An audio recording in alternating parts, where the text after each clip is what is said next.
بسم اللہ الرحمن الرحیم۔ حضرت عمر بن خطاب رضی اللہ تعالیٰ عنہ سے مروی ہے کہ انہوں نے نبی کریم صلی اللہ علیہ وآلہ وسلم سے سنا،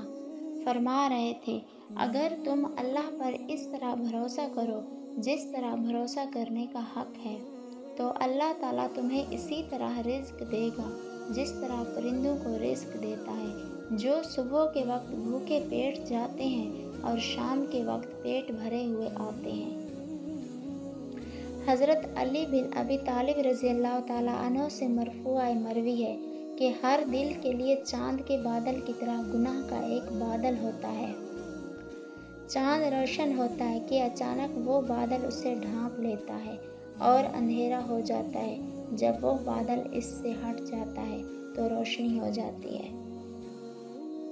حضرت ابو ہریرہ رضی اللہ تعالیٰ عنہ سے مرفوع مروی ہے کہ جو بیابانوں میں رہائش اختیار کرے گا تو وہ سنگ دل ہو جائے گا،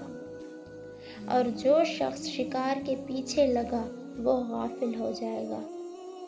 اور جو شخص بادشاہ کے دروازے پر آیا وہ فتنے میں گرفتار ہو جائے گا، اور جو شخص جتنا بادشاہ کے قریب ہوگا وہ اتنا اللہ سے دور ہو جائے گا۔